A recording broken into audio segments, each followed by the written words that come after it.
Le pays est foutu. Oui, maman. Il faut tout le vérité. Donc, ils ont passé dans le thème, voilà. Voilà, merci. On est toujours là avec frère Thomas et le lieu évangéliste c'est Thomas. Vous comprenez, mais c'est les frères, donc le lieu évangéliste. Frère d'ailleurs.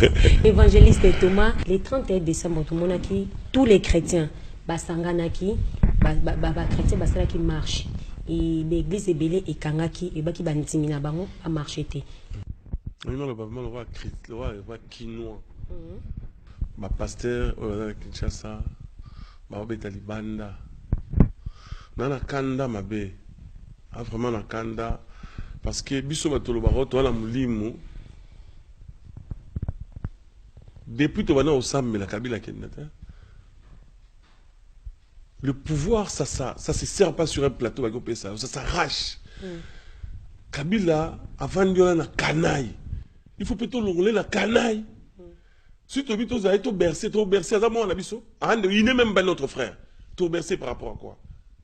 C'est comme le Maramoua la Silika. Donc, en tout cas, pasteur, j'ai beaucoup de respect parce que Madame Nicolo, je ne veux pas dire n'importe quoi, mais pasteur avec l'église des réveils, même Nzamba, même Satan, on s'est fait la minute Marambosal. Vous la TV pour dire aux gens, bon marché. Et les gens qui sont tués, les lots suite à l'indépendance, le 4 janvier, la martyre de l'indépendance, Bato va koufa pour la Mboka, le lot à l'indépendance. Mais les lots Mboka, ils ont pris par le Rwandais. Bien Bandeko, Mboka a pris par le Rwandais. Et tous ces gens-là qui sont derrière Kabila, ils sont au courant, Yebi qui est Mboka a pris par le Rwandais. Alors vous passez à la télé, soit disant, toi passer à la Nzambe, on a dit, c'est la cravate. Il faut arrêter. Il faut arrêter. Même si vous irez en enfer avec tout ce que vous êtes en train de faire. Mais nous réussissons, ma maman est belle, ma kingasani, ma kimbaseki, ma sina, ma tête, ma maman n'y soit ma papa soit là, ma kambozo sala. Et vous mettez devant la chair, devant l'église, vous à Yesu. Donc vous êtes en train de blaguer avec Dieu. Vous blaguez avec Dieu, mes amis. Vous blaguez avec Dieu. Il faut tous à la sincère envers soi-même et envers Dieu. D'abord, conscience d'abus sur la côté. Mes amis, pasteur, soit des des pasteurs. Nabi que vous les mots en Kabila, vous bang qui va kufa, si tu saliboye Kabila, mais on koufi pour la peuple. Gloire à Dieu. Ah, maman Seigneur, mon Seigneur, bateau va koufi là. Et vous le dépassez en quoi? En rien. Arrêtez avec vos histoires là. Il faut faire partir ces garçons de Kabila. Il faut qu'ils partent. Ils doivent rentrer chez eux. Alors, la seule manière de leur faire partir, c'est avec des actions comme ça. Et vous ça va après, ça fait quoi? Allez, dimanche, il y a une église, ah, maintenant, il faut arrêter. Et voilà, frère Thomas de Otoyoka, mais si vous avez combattu l'église, surtout il fait ça, il y a Kokanga. Surtout en Europe, il y a l'église presque tout. Donc, là, il y a une église. Donc, l'église, il peut avoir. Non, merci beaucoup. Combattants, ça va foutre. Ce sont les Congolais. Ils ont cadre de mais je crois que les combattants sont des frères, des chrétiens. Nous avons des combattants, des pasteurs. Et dans l'église Oyo, il faut qu'on check up. Dans l'église Oyo, ça ce sont les vrais, ça ce sont les collaborateurs. Ils le savent. Nous sommes là dedans, ma soeur. Tu as la période de Moroboé. Oyo, Bible c'est celui qui n'est pas avec nous et contre nous. Bible oyo biso te contre biso. Donc mutu oyo aza pour Kabila au monde na mutu contre Kabila au monde na. Neti ba biso misusu so na check alo ko na kisasa America nga ba ke ba lienga. Ozomona. Donc bandeko na biso eza kanna mtelo biso baza la raison. Celui oza olingi mboka Congo, il faut payer sa position là yo. Moi je suis un patriote. Kanambe c'est un Rwandais, il doit rentrer chez eux d'une manière ou d'une autre, il doit rentrer chez eux. Au groupe Europe des Nations des Libertés, M. Schaffhauser. Je voudrais d'abord remercier mes collègues, une fois n'est pas coutume, pour leur pertinence sur l'analyse du Congo et plus particulièrement M. Pitela. C'est un pays que j'aime beaucoup. J'ai moi-même été auprès du vice-président dans la période de transition, Zaïdine Goma, et j'ai suivi cette transition en étant un des acteurs. La difficulté du Congo RDC, c'est sa richesse. Puis-je rappeler que Laurent Désiré Kabila on est allé le chercher parce que l'Ouganda et le Rwanda avaient décidé, sur ordre d'une puissance extérieure, je peux donner des précisions, d'envahir le pays. Puis-je rappeler que pendant que Laurent Désiré Kabila envahissait le pays, un certain nombre de sociétés signaient des contrats. C'était des sociétés américaines.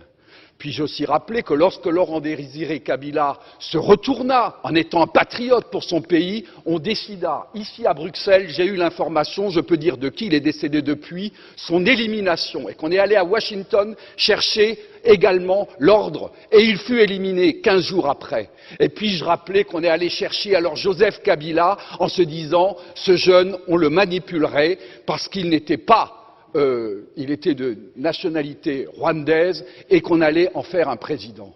Tout ceci est de la manipulation. Ce qu'il faut pour la République démocratique du Congo, c'est une souveraineté retrouvée, une armée qui se batte effectivement, une MONUSCO qui est au service de la paix et qu'on arrête les prédateurs qui sont liés au crime organisé et avec des États hypocrites liés à des multinationales. Je vous remercie. Et bien, sur la position, frère, Koloba Boété, pour, la France, t'es au Bomangaï. Aya, écoute Macron. Vous savez déjà, nous sommes au Moko pour Oyembela. Congo, nous avons souffert. Est-ce que ça là déjà, nous sommes au Moko, combattre le Bossinga. Parce que na quantité au Pessanga réponse, on a eu des problèmes et on a eu des polémiques partout par rapport à moi, na Mukuna. Moi, na mukuna ote koleka afinga ki ba compagnon. Oui, voilà, réaction on peut awana eza susu nini na katwana. Na stanze momoko na zali en Afrique du Sud dans 2000 on avait pas soutenu je crois 11 ou 12 Beni je crois koyaki. Congo Atato vanimbo kapoto kasiti bakaka kuna Congo ya Lumumba Congo ya Kasavubu. Je crois sauter sur internet kunze mo nezali. Na manzo mo pona Congo. Deuxièmement pour na ndeko na biso moi si on a. Bonjour Roland. Je suis Mireille Kala Maman International. Nazam moi na pasteur mon. Na no solo la na bino ba combattant. Nena sona bino diaspora. Est-ce que ça mukuna mukate kita bino mapango na kini pour que ne poto bo vendre la bandaka ba HLM? Est-ce que ça mukuna mutatina bino na photo pour que vendre la mbongo akafa bana? Est-ce que ça mukuna nde atina bino na photo pour ba benga na bino que ça 100 mètres bino ko pota comment na kuma mukuna mona wa masta na bino? Mais arrêtez, revenons sur terre. Vous avez battu.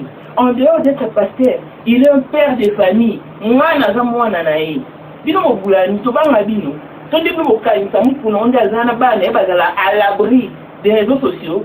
Mais non, soyons humains. Pour qu'il finga mukuna na cadre nini une ancienne vidéo qui date de 2011 avant que je n'arrive ici en Afrique du Sud. Pour Robinson on a 2018. Pour le basé que mukuna présente sa nouvelle femme à la première dame. Santé, oh maman Lise, alors on a une vidéo, Anna. Est-ce que là sa santé actuelle? Mais non, vous se permettre de faire un chouchou, alors on va aller dino. Moi, ça l'on m'a pas commandé. Hein? Vous savez, on finit chouchou, alors on a bien allé, allez, qui n'a maman Lise, voilà la beauté. Parce que la photo actuelle, il y a un mot naturel dino. Mais non, si on va se l'enlever, rêve en tout nyonso, et ça reste la masse à la présidente. Rêve en tout nyonso. À la niveau autorité, la grande personnalité. Ce qu'on a, ce pessamélier, à l'action à notre président, à boy, à fond la dino, et c'est pino la combattant de Bozana, ce qu'a vu dans la petit dino au fameux Mogoy. À ben la dino, c'est dino coututé. Bonjour, ça la comme c'est ben la dino. Ah, tout dans la batuko, rêve en mode sur la mariage. Rêve en mode sur la azo et ngangola mobile, wa chouchou odi à mukuna. A bête di bakuna zo la zo passer en mukuna. Et un problème de dinoté, et un chance là. Puis on aussi nous soit lingi no boy.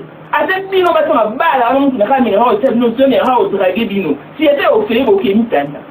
Ubunga batu. Oh, tout sera bien, tout sera le temps normal. Ana bana mikolo, bon na monde na we na on kolo. Eh, to on va connaître na we na zanna bayaya. Biso on mtu no wa nzambi. Aza vraiment nzambi. Eh, mais mtu no combattre bino zala à son rival. Voilà, mais pas mukuna awa na fuji akokate mukuna mona yake mutiko ko mona yake na télévision. Est-ce que vous pouvez approcher mukuna bo tuko tenir pas propos fâcheux ou des phrases assignées avec quel kilo vos audaces wana wa parce que son rival comment na France mukuna afu vraiment français ma tout le monde vos amis dans la France ça témoin afu comme vous êtes réellement un homme de Dieu, vous êtes réellement un élu de Dieu. Azat de la bana ala bingama bana soko tali bana nani bali bo pousa te bo tele maté bo fina la continue quand les passagers sont passés sur la RTNC nous n'a pas tenu parole nous avons parole de qui sonique à futa pour nini bo du terre comment est sonique à futa bo binisa ya mukuna bo de bo mettre attention donc bino mo réellement que bo fina la bino et ça que une seconde une tiers yezinae et le wani comment ça va katela bo travailler la perte. Bonjour, l'autre pour vous zéro. Moi, hasta, banal et l'autre lomi. Parce que là, j'ai belé, j'étais toute une équipe. N'est-ce pas dire, bah, comme on me souhaite, comme on me souhaite. Malimbissaï. Pasteur Mukuna, c'est un papa que je respecte. Parce qu'il a un ban belé, je le respecte comme un père. Parce qu'il est africain. Papa Mninga, papa Nangai. Mais mon année, moi, s'il ne faut pas côté Makamouala. Moi, s'il ne faut pas côté Makamouala. Makamouala, il y a un niveau n'a été. Niveau haut, il y a relation au papa d'ailleurs, il y a président de la République, il y a un côté Makamouala. Donc, conseiller vraiment, côté Makamouala, parce que aujourd'hui, il faut perdre vie pour rien. Et ça, le rôle là, excuse-moi, et ça, le roi papa la biso, Romoli Alandoki. Ton père est en train de collaborer avec quelqu'un que nous n'aimons pas. Ton père est en train de bouffer l'argent avec une personne que nous n'aimons pas. Et ton père est conscient que le monsieur, c'est un Rwandais.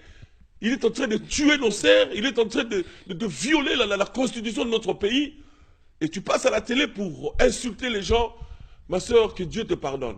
Il ne faut plus entrer dans ces histoires. C'est un niveau naoté. Et c'est sur le niveau naoté. Quand on conseille, on compte la makamolate.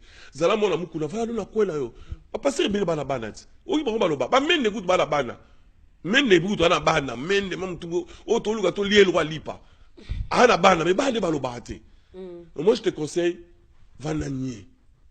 Si kabiso to samra pour la mboka na biso parce que toi la kanda. Moi j'en ai marre on va na mboko ta malili. J'ai envie de rentrer chez moi, on a tout le roi congolais. Donc arrêtez, ma soeur, arrêtez. Arrêtez. Bon, merci à Batoulanti Bisso. On est à la question, la réponse est concernée l'évangéliste Thomas et Talinkake. Donc, il a posé juste la question. Donc, il a répondu là. Et voilà. Na garde-robe na yo, tona la bilamba ebele. Misusu ta osomba otia talanzoto te. Omoni moninga na yo alati sibise pasuka. Yolali na koseka nesiko pesa ya telamba ponini mawesili na mitema ya bato toko suka wapi na maleli Yahweh Yahweh okalo lo sambo nanga ngai ngona na belelio popasi elekie Popasi eleki mingi na motema nanga na sengi lisungi na yo.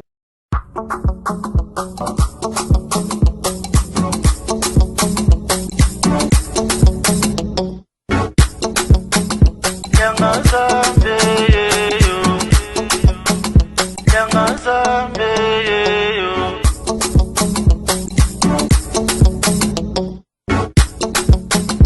Yanga zambe